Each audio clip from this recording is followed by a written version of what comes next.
Vaikka Ikean myymälät ovat tuttu näky, harva tietää konsernin monimutkaisesta rakenteesta ja verojärjestelyistä.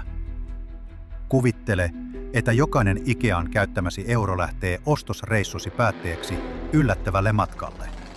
Ensin Alankomaihin, sieltä piipahdus Luxemburgiin, seuraavaksi Liechtensteiniin ja lopulta päätyy Sveitsiin Ikean perustajan Ingvar Kampradin taskuun. Näin monimutkainen verojen välttelyn labyrintti on rakennettu Ikean taustalle. Seuraavaksi kerromme, kuinka rakastetun huonekalujätin verojärjestelyt oikein toimivat.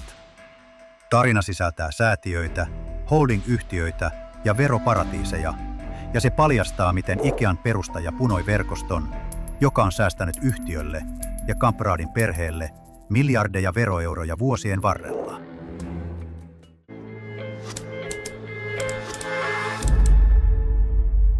Ikean tarina alkaa Smålandista, Ruotsista. Ingvar Kamprad perusti Ikean 17-vuotiaana vuonna 1943 ja kasvatti sen vaatimattomista oloista kansainväliseksi huonekalujätiksi. Kamprad tunnettiin äärimmäisen säästäväisenä miehenä. Hän ajoi vanhoilla autoilla, osti vaatteensa kirpputorilta ja nautti halvoista ruoka-annoksista tavaratalojensa ravintoloissa. Tämä nuukuus ei rajoittunut vain arjen pikkuasioihin, vaan ulottui myös liiketoimintaan ja verojen maksamiseen. Kamprad on itse todennut, että verosuunnittelu oli luonnollinen osa yhtiön kulusäästäjien kulttuuria. Jo 1960-luvulta alkaen Kamprad pohti keinoja välttää Ruotsin korkeita veroja. Ruotsissa tuolloin vallinnut ankara verotus sai hänet lopulta muuttamaan pois maasta.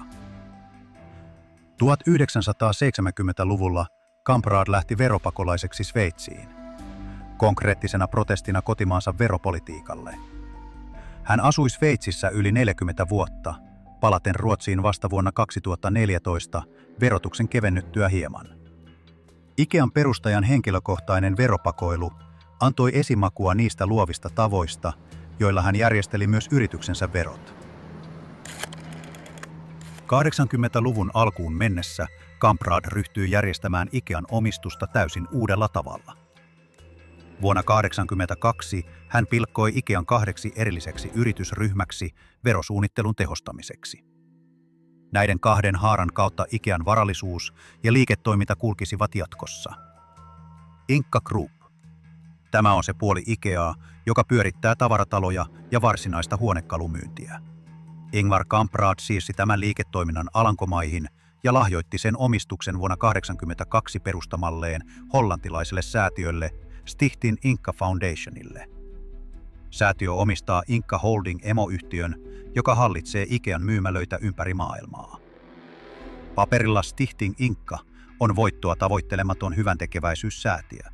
Itse asiassa aikoinaan maailman rikkain sellainen, arviolta 36–44 miljardin euron varoilla. Tästä omaisuudesta huolimatta säätiö käyttää vain pienen murto-osan hyväntekeväisyyteen. Sen todellinen tarkoitus on ylläpitää Ikean imperiumia ja minimoida verot. Inter Ikea Group. Tämä on Ikean toinen puolisko, joka hallinnoi Ikean konseptia, tavaramerkkiä ja franchisin toimintaa. Virallisesti Inter Ikea on erillinen yritysryhmä. Kamprad sijoitti sen ensin Luxemburgiin holding-yhtiön alle ja lopulta omistus kytkettiin Liechtensteiniin rekisteröityyn säätiöön nimeltä Interroco Foundation vuonna 1989. Interroco-säätiö on Ikean varjohallitsija. Se omistaa Inter Ikea-konsernin ja näin myös Ikean brändioikeudet. Liechtenstein valikoitui sijainniksi hyvästä syystä. Pienessä ruhtinaskunnassa säätiöt ovat erittäin salamyhkäisiä. Perustamisasiakirjat ja edunsaajat ovat salaisia. Interroco-säätiön kautta Kamprad pystyi piilottamaan valtavat varat perheensä hyödynnettäväksi. Ruotsalaisen SVT-television tutkimuksen mukaan tämä liechtensteinilainen säätiöjärjestely on 20 vuoden aikana säästänyt Kampradilta 2,3–3,2 miljardia euroa veroja. Summa, joka muuten olisi päätynyt valtioiden kassaan. Kamprad markkinoi aikoinaan näitä muutoksia jalomielisenä tekona. Hän väitti, lahjoittaneensa Ikean riippumattomille säätiöille turvatakseen yrityksen tulevaisuuden. Todellisuudessa Kampraadin lähipiiri piti ohjat käsissään. Esimerkiksi Stichting Inka säätiön hallitukseen on kirjattu pysyvästi Kampraadin suvun jäseniä, kuten 2 Ingvarin poikaa ja hänen läheisiä liikeystäviään. Käytännössä Kampraadin suku kontrolloi Ikeaa yhä, vaikka muodollinen omistus on säätiöillä. Tämä riippumattomuus siis oli pitkälti kulissia. Rakenne suojasi Ikeaa ulkopuolisilta kaappausyrityksiltä ja suojasi Kampraadin varallisuutta verottajalta. Miten nämä säätiöt ja yhtiöjärjestelyt sitten auttoivat Ikeaa konkreettisesti välttelemään veroja? Olennaista on Ikean 1980-luvun alussa omaksuma franchising-malli. Kamprad muutti Ikean kauppaketjun niin, että jokainen myymälä on itsenäinen franchise-yrittäjä. Nämä myymälät eivät omista Ikea-brändiä, vaan maksavat oikeudesta käyttää Ikean tavaramerkkiä ja konseptia. Maksu on 3% myymälän liikevaihdosta, käytännössä jopaista myytyä kirjahyllyä, sohvaa ja lihapullaa kohden siivurahasta lähtee franchising-maksuna Ikean konseptin omistajalle. Ja kuka omistaa konseptin? Inter-Ikea-ryhmä, eli se Liechtensteinin säätien hallitsema haara, jonka yhtiö Inter-Ikea Systems toimii Alankomaissa. Toisin sanoen tavaratalot kaikkialla maailmassa lähettävät 3% myyntinsä tuotosta Hollantiin Inter-Ikea Systems-yhtiölle.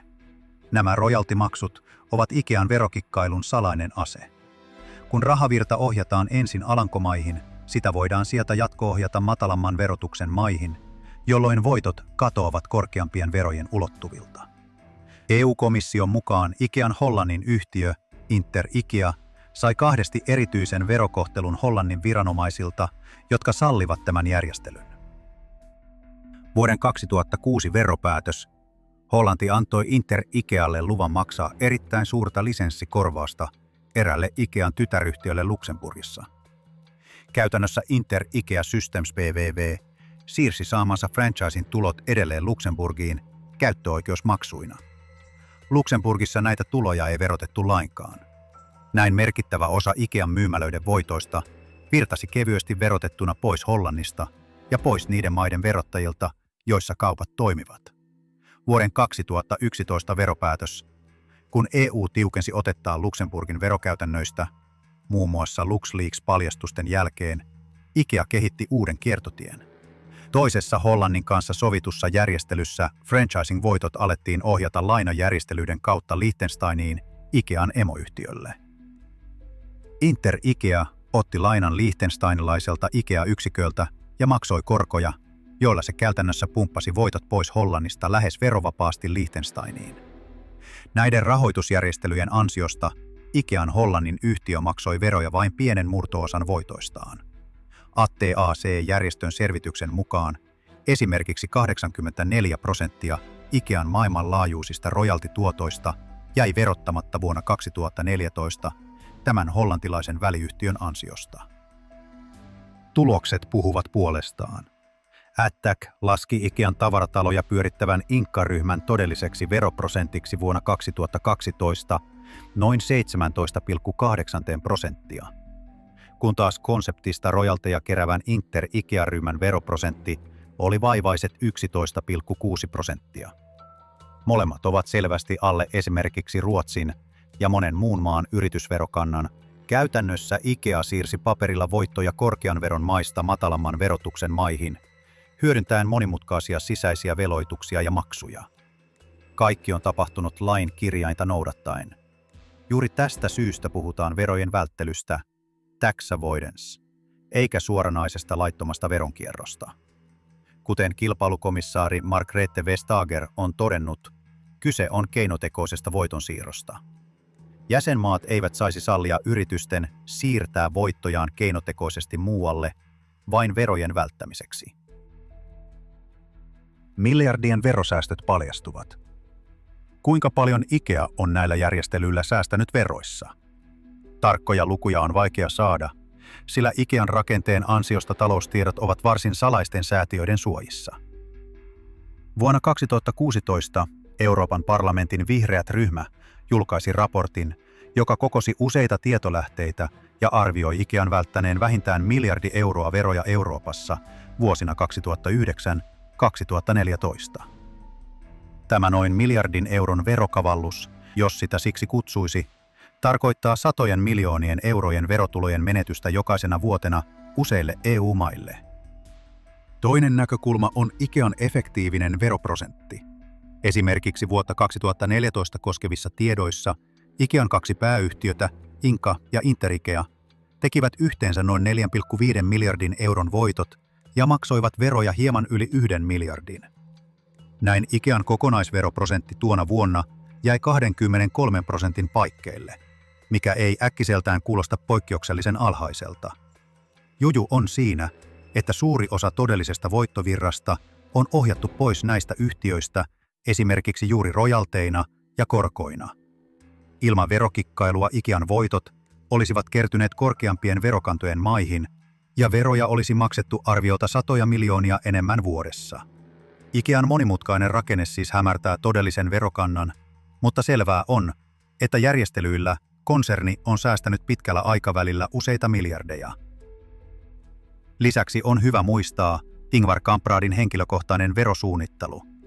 Hän itse maksoi Ruotsiin tuskin lainkaan veroja sinä aikana, kun asui ulkomailla, 1970-luvulta 2010-luvulle. Hänen omaisuutensa oli suurelta osin säätiöity. Kampraadin arvioitiin silti olevan kymmenien miljardien eurojen varallisuudellaan Euroopan rikkaimpia miehiä.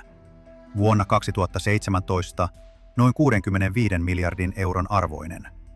Tämä kertoo, miten valtavia summia Ikea-imperiumi on tuottanut, vaikka virallisesti voitot pyrittiin pitämään poissa Kampraadin omista nimistä.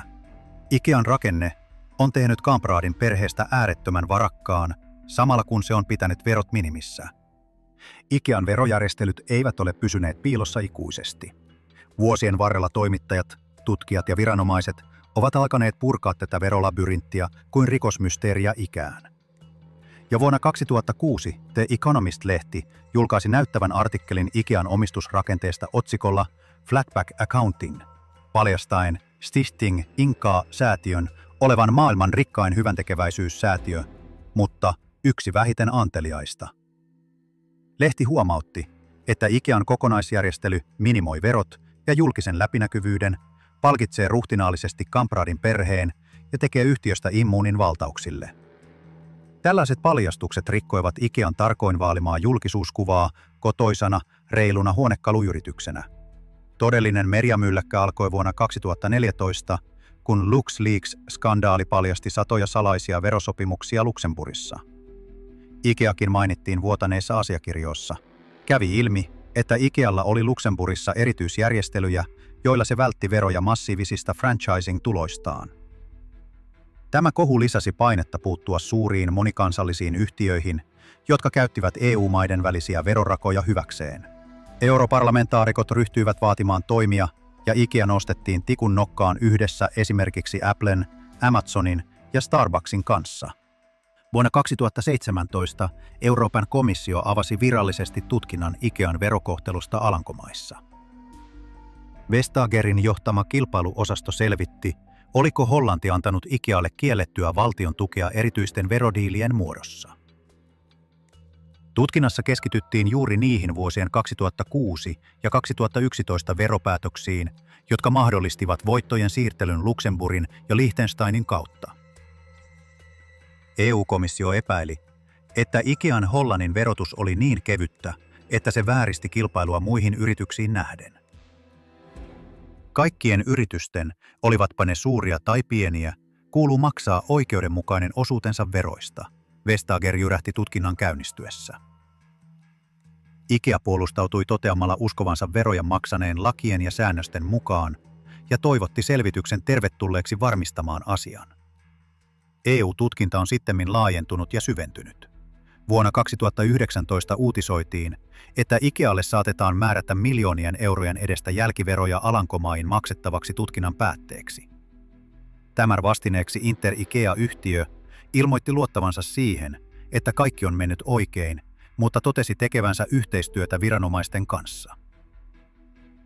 Tapauksen lopulliset ratkaisut ovat viivästyneet, osin siksi, että vastaavia veropäätöksiä koskevat oikeuskiistat, kuten Applen tapaus Irlannissa, ovat mutkistaneet ennakkotapauksia. Varmaa on kuitenkin, että IKEA on nyt Brysselissa suurennuslasin alla. Julkisuudessa IKEAn verovälttely on kerännyt runsaasti kritiikkiä.